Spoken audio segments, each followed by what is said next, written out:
نائلہ نے اسے اپنے کمرے میں لے جا کر بٹھایا اور ابھی اور کوئی مہمان نہیں آیا تھا. تم بیٹھ جاؤ، میں اپنی ممی کو بلاتی ہوں. نائلہ اپنی ممی کو بلانے چلی گئی اور سائمہ آرام سے بستر پر بیٹھ کر نائلہ کا کمرہ غور سے دیکھنے لگی. اس نے مختلف فلم سٹارز کی تصویریں اپنے کمرے میں لگا رکھی تھیں. کچھ ہی دیر میں اس کی ممی زبیدہ کمرے میں آئیں. بڑے ماڈرن لوگ تھے. انہوں نے بھی نائلہ کی طرح خوب فیشن کر رکھا تھا، اسٹائلش کپڑے پہن رکھے تھے. کیسی ہو بیٹا؟ ہماری پہلی مہمان تم ہی ہو. مت پوچھو مجھے کتنی خوشی ہوئی ہے تمہارے یہاں آنے سے. Oh thank you so much aunty. Saima نے بھی اچھے اخلاق کا مظاہرہ کیا. اچھا نائلہ، تم ایسا کرو، سائمہ کو اس کا کمرہ دکھاؤ، میں ذرا اپنے روم میں جا رہی ہوں. اتنا کہہ کر وہ اپنے کمرے میں چلی گئیں. نائلہ نے سائمہ کا بیگ اٹھایا اور اپنے پیچھے آنے کا کہا. وہ اسے لے کر اس کے کمرے تک آئی. یار نائلہ، یہ کیا، مجھے اتنی دور کمرہ کیوں دیا ہے؟ وہ شکوہ کر بیٹھی.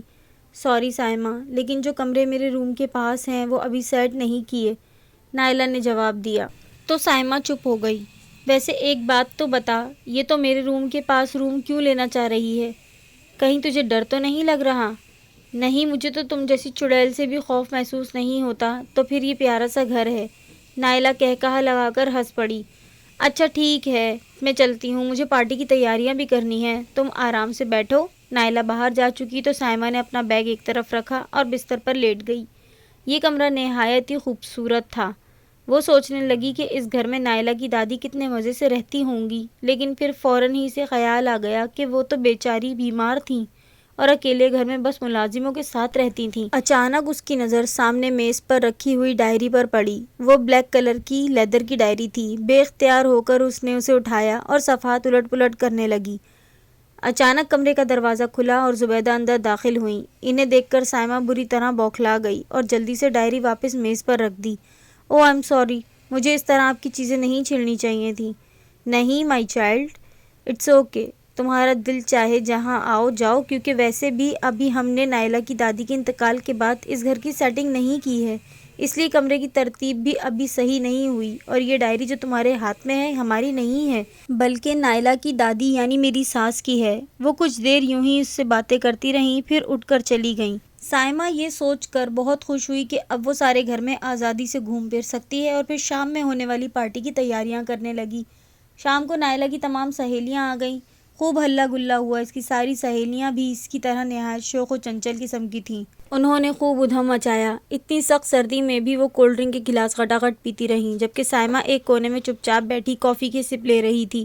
اچانک لائٹ چلی گئی. پورے گھر میں گھپ اندھیرا چھا گیا. اندھیرا ہوتے ہی تمام لڑکیاں ڈر گئیں، جس میں سے سائمہ سب سے زیادہ ڈری ہوئی تھی. اس دوران اس کے کندھے پر پیچھے کسی نے ہاتھ رکھا تو وہ اچھل پڑی. نائلہ، یہ کیا بدتمیزی ہے؟ ڈرانا بند کرو مجھے. میں نے کچھ نہیں کیا، نائلہ بولی. تو پھر کس نے میرے کندھے پر ہاتھ رکھا؟ مجھے کیا پتا، میں تمہارے پاس تھوڑی بیٹھی ہوں. ابھی یہ بحث جاری تھی کہ لائٹ دوبارہ آ گئی. اوہ شکر ہے لائٹ آ گئی. نائلہ نے سکھ کا سانس لیا کہ اچانک ہی سائمہ کی نظر سامنے سے گزرتے ہوئے ایک سائے پر پڑی. اس جگہ تھا تو کوئی نہیں، لیکن بس ایک سایہ تھا جو چل رہا تھا. اس سائے کو دیکھ کر سائمہ کو جھرجھری سی آ گئی. وہ بار بار پلک جھپک کر دیکھنے لگی، مگر وہاں اب کوئی ہوتا تو نظر آتا.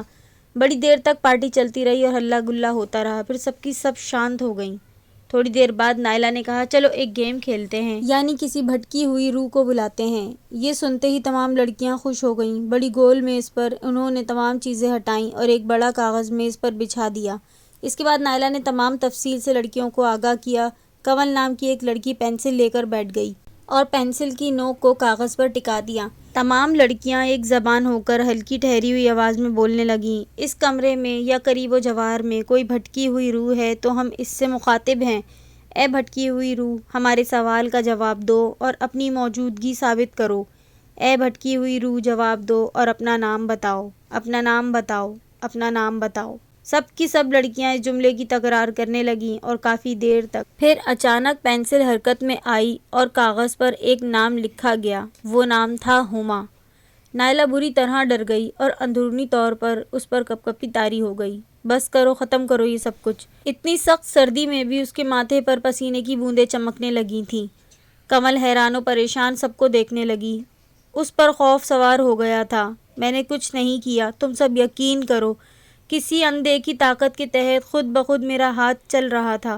جھوٹ مت بولو، نائلہ نے سختی سے کہا تو کنول کو غصہ آ گیا. حد ہوتی ہے، ایک تو پہلے ہی خود کسی کی روح کو بلاتی ہیں اور اب آگے سے بدتمیزی کر رہی ہو۔ دونوں میں خوب بحث چھڑ گئی، یہاں تک کہ باقی لڑکیوں نے بیچ میں پڑھ کے انہیں الگ کیا۔ بہت بدمزگی ہوئی اور پھر سب لڑکیاں اپنے اپنے گھروں کو چلی گئیں۔ سائمہ کو نائلہ کے ایسے رویے پر بڑی حیرت ہوئی۔ وہ اس سے پوچھنا چاہتی تھی کہ آخر بات کیا ہے، وہ اچانک اتنی اپسیٹ کیوں ہو گئی ہے، مگر وہ ابھی اس سے پوچھنا مناسب نہیں سمجھ رہی تھی۔ اگر کہیں اسے اس پر بھی غصہ آ گیا تو اس لیے وہ چپ رہی۔ اچانک سے اسے لگا کہ کمرے کے باہر کوئی ہے، ہلکی سی آہٹ سنائی دے رہی تھی۔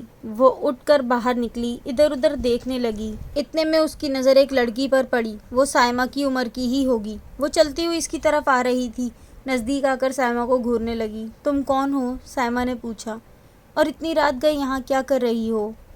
اس نے کہا، میرا نام ہما ہے، میں یہاں کام کرتی ہوں اور اسی جگہ رہتی ہوں۔ وہ بڑے مؤدبانہ لہجے میں بولی تھی۔ خیر، اب اتنی رات ہو گئی ہے، تم جا کر سو جاؤ، ضرور تھک گئی ہوگی۔ مجھے تھکن محسوس نہیں ہوتی، میں تو ویسے بھی۔ خیر چھوڑیں، آپ کی سمجھ میں نہیں آئے گا، وہ بولی۔ تم تو بڑی اچھی لڑکی لگتی ہو، مجھ سے دوستی کرو گی؟ سائمہ نے اس سے دوستی کا ہاتھ آگے بڑھا کر کہا تو اس نے بھی مسکرا کر ہاتھ ملایا تو ایک لمحے کو سائمہ خوفزدہ ہو گئی۔ اس کا ہاتھ برف کی طرح ٹھنڈا تھا۔ سائمہ نے فوراً یہ بہانہ بنایا، اچھا اب مجھے نیند آ رہی ہے، میں چلتی ہوں۔ اور پھر وہ تیزی سے اپنے کمرے کی طرف چلی گئی اور دروازہ اندر سے لاک کر لیا۔ وہ بستر پر بیٹھ کے ہما کے بارے میں سوچ رہی تھی۔ پھر تھوڑی دیر ہی ہوئی ہوگی کہ دروازے پر دستک ہوئی تو بری طرح اچھل پڑی۔ کون؟ سائمہ، میں ہوں نائلہ، دروازہ کھولو۔ نائلہ کی آواز سن کر میری جان میں جان آئی اور جا کر دروازہ کھولا۔ اوہ شکر ہے تم آ گئیں، مجھے اکیلے میں بہت ڈر لگ رہا تھا، سائمہ بولی۔ سچ؟ ڈر تو مجھے بھی لگ رہا ہے۔ اچھا یہ لو چلغوزے۔ نائلہ نے اسے چلغوزوں کا لفافہ تھمایا، پھر وہ بستر پر بیٹھ کر کھانے لگی۔ نائلہ بھی پاس پڑی کرسی پر بیٹھ گئی۔ تم ضرور سوچ رہی ہوگی کہ آج شام پارٹی کے وقت مجھے کیا ہو گیا تھا، میں اتنے غصے میں کیوں آ گئی تھی اور کیوں ڈر گئی تھی۔ دراصل بات ہی کچھ ایسی ہے سائمہ کہ تم بھی سنو گی تو ڈر جاؤ گی۔ میں تمہیں اپنا ایک راز بتا رہی ہوں۔ کچھ عرصے پہلے ہما اس گھر میں ملازمہ ہوا کرتی تھی۔ یہ تب کی بات ہے جب میں اور ممی اس گھر میں ہی رہتی تھیں۔ ایک دن میری دادی نے اپنے لیے سونے کی ایک بہت خوبصورت انگوٹھی خریدی۔ مجھے وہ اتنی اچھی لگی کہ میں نے اسے چرا لیا، اور وہ میری سب سے بڑی بھول تھی۔ جیسے ہی دادی کو انگوٹھی کی گمشدگی کا علم ہوا تو انہوں نے ایک مصیبت کھڑی کر دی۔ جب میں نے یہ بات اپنی ممی کو بتائی تو پہلے وہ مجھ سے بہت ناراض ہوئیں، پھر انہوں نے چوکیدار سے کہہ کر وہ انگوٹھی ہما کے کمرے میں چھپا کر رکھوا دی اور چوکیدار کو اپنا منہ بند کرنے کے لیے 1000 روپے دے دیے۔ پھر جب دادی نے ہما کے کمرے کی تلاشی لی تو وہاں سے ان کی انگوٹھی نکلی تو انہوں نے اسی وقت ہما کو کام سے نکال دیا۔ پھر نہ جانے ہما کو کیسے شک ہو گیا، وہ میری ممی سے لڑنے لگی، کہنے لگی آپ نے مجھ پر یہ جھوٹا الزام لگایا ہے، آپ نے مجھے جان بوجھ کر پھنسایا ہے۔ ممی نے اس کے منہ پر زوردار تھپڑ مارا تو میز سے ٹکراتی ہوئی وہ فرش پر جا گری۔ اتنی ہی دیر میں اس کے سر سے خون نکلنے لگا۔ میں اور ممی گھبرا کر اسے دیکھنے لگے، مگر افسوس کہ وہ ہمیشہ کے لیے دور جا چکی تھی۔ تب مجھے بہت افسوس ہوا کہ یہ ہم نے کیا کر دیا، کیونکہ ہما سے میری بہت اچھی دوستی تھی۔ ہم نے اس کے والدین سے یہی کہا کہ وہ نہ جانے خود بخود کیسے گر گئی اور اس کی ڈیتھ ہو گئی۔ غربت بہت بری ہوتی ہے۔ ممی نے اس کے والدین کو 5000 روپے دیے کہ وہ کفن دفن کا انتظام کر دیں، اور وہ لوگ خاموش ہو گئے۔ اور جب پارٹی میں آج ہما کا نام کنول نے لکھا تو میں بری طرح گھبرا گئی۔ ویسے ایک ہما کو تو میں بھی جانتی ہوں، سائمہ نے بتایا۔ تو نائلہ نے چونک کر اس کی طرف دیکھا اور پوچھا کہ کون ہے وہ، مجھے جلدی بتاؤ۔ ارے اتنے تجسس کی کیا بات ہے، تمہاری ملازمہ ہے وہ، ابھی تم سے پہلے میری اس سے ملاقات ہوئی تھی اور ہم میں دوستی بھی ہو گئی ہے، لیکن پتہ نہیں کیوں مجھے کچھ عجیب سی لگی وہ لڑکی، سائمہ نے کہا۔ کیا کہہ رہی تھی وہ؟ نائلہ تقریباً چیختے ہوئے بولی۔ کچھ نہیں کہہ رہی تھی، اتنا ڈر کیوں رہی ہو؟ سائمہ نے نائلہ سے پوچھا۔ ڈرنے کی بات ہے سائمہ، اب ہما نام کی کوئی لڑکی ہمارے پاس کام نہیں کرتی۔ مجھے لگتا ہے کہ ہما کی روح لوٹ آئی ہے۔ میری دادی کہا کرتی تھیں بعض اوقات روحیں کسی وجہ سے مر کر پھر لوٹ آتی ہیں۔ ٹھہرو، مجھے ممی کو بتانا ہوگا۔ لیکن نائلہ، وہ تو سچ مچ کی لڑکی تھی، کوئی روح نہیں تھی، سائمہ بولی۔ اگر سچ مچ کی لڑکی بھی تھی تو میں نے تم سے کیا کہا کہ اب ہما نام کی لڑکی اس گھر میں نہیں ہے؟ اتنا کہہ کر نائلہ نے سائمہ کا ہاتھ پکڑا اور اسے اپنی ممی کے کمرے میں لے آئی اور ساری بات بتائی۔ تو پہلے وہ روحوں والی بات پر یقین کرنے سے انکار کرنے لگیں، پھر بولیں چل کر ہاشم چوکیدار سے پوچھتے ہیں کہ کیا اس نے کسی کو اندر آتے ہوئے دیکھا ہے۔ پھر وہ تینوں چوکیدار کے پاس پہنچی، مگر سامنے کا منظر دیکھ کر ان کے ہوش اڑ گئے۔ وہ دروازے کے پاس فرش پر پڑا ہوا تھا، اس کا گلا کٹا ہوا تھا۔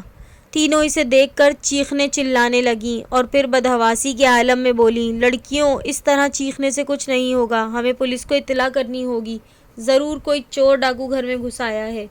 تینوں بھاگتی ہوئی واپس آئیں۔ نائلہ کی ممی زبیدہ نے کئی بار پولیس کو فون کرنے کی کوشش کی، لیکن ہر بار ناکامی ہوئی۔ کوئی بھی فون نہیں اٹھا رہا تھا، اور پھر جب انہوں نے ایک بار فون ملانے کی کوشش کی تو دیکھا کہ تار کٹی پڑی ہے۔ یہ کب ہوا؟ کیسے ہوا؟ زبیدہ حیرت سے چیخیں، اوہ میرے خدا، یہاں تو میرا دم گھٹ رہا ہے۔ نائلہ روتے ہوئے بولی۔ اچانک ہی راہداری میں کسی کے چلنے کی آہٹ محسوس ہوئی۔ تینوں سہم گئیں۔ تم لوگ ٹھہرو، میں دیکھتی ہوں۔ زبیدہ نے سائمہ اور نائلہ کو ایک طرف کیا اور کمرے سے باہر نکل آئیں۔ ادھر ادھر دیکھا لیکن کوئی نہیں تھا۔ وہ واپس اندر آ گئی تھیں کہ اچانک انہیں کسی نادیدہ وجود نے ہوا میں اچھال دیا اور وہ ہوا میں اڑتی ہوئی دیوار سے جا ٹکرائیں۔ ٹکر اتنی زوردار تھی کہ ان کا سر کئی حصوں میں بٹ گیا اور وہ ماہیے بے آب کی طرح تڑپتی ہوئی بے سدھ ہو گئیں۔ سائمہ اور نائلہ خوف سے چیخیں مارنے لگیں۔ پھر اچانک سارے کمرے میں چیزیں ہلنے لگیں تو وہ دونوں گھبرا کر کمرے سے باہر آئیں تو دیکھا کہ سامنے ہما کھڑی ہے، وہی ہما جس سے سائمہ نے بات کی تھی۔ نائلہ نے کہا، یہ وہی ہما ہے جو مر چکی ہے۔ وہ دونوں خوف سے دیوانوں کی طرح سارے گھر میں بھاگنے لگیں کہ کہیں چھپنے کی جگہ مل جائے، مگر وہ جہاں جاتیں نامعلوم کس طرح ہما بھی وہاں پہنچ جاتی۔ آخر تھک کر دونوں زمین پر بیٹھ گئیں۔ دونوں پھوٹ پھوٹ کر رونے لگیں۔ اچانک انہیں اپنے پیچھے سے آواز سنائی دی، میں لوٹ آئی ہوں نائلہ۔ دونوں نے بری طرح ڈر کر پیچھے دیکھا۔ وہاں ہما ہاتھ میں تیز دھار بڑی چھری لیے کھڑی تھی۔ پھر ہما کی روح ہوا کی تیزی سے آگے بڑھی اور اس کی آنکھوں سے چنگاریاں نکل کر نائلہ کی آنکھوں میں پیوست ہونے لگیں۔ نائلہ بے خود اور مبہوت ہو کر فرش پر ڈھہ گئی تو وہ روح آگے بڑھی اور چھری نائلہ کی گردن پر پھیر دی۔ دیکھتے ہی دیکھتے نائلہ کا وجود ٹھنڈا پڑ گیا۔ میں اپنا بدلہ لینے آئی تھی، وہ پورا ہوا، اب میں جا رہی ہوں۔ اتنا کہہ کر ہما وہاں سے چلی گئی۔ سائمہ نائلہ سے لپٹ کر دھاڑے مار مار کر رونے لگی، مگر اب کچھ نہیں ہو سکتا تھا۔ اس رات کو جب انہوں نے روحوں کو بلایا تو ہما کی بھٹکی ہوئی روح وہاں آ پہنچی اپنی موت کا بدلہ لینے کے لیے، اور اپنے مقصد میں وہ کامیاب رہی۔ یہ تھی ہماری آج کی کہانی۔ کیسی لگی آپ لوگوں کو کامنٹس میں ضرور بتائیے گا۔ پسند آئے تو لائک کیجئے، شیئر کیجئے زیادہ سے زیادہ اسے اپنے فیملی فرینڈز میں، اور اگر میرے چینل کو آپ نے سبسکرائب نہیں کیا ہے تو میرے چینل کو سبسکرائب کیجئے۔ پھر لوٹوں گی ایک اور کہانی کے ساتھ، جب تک کے لیے خدا حافظ۔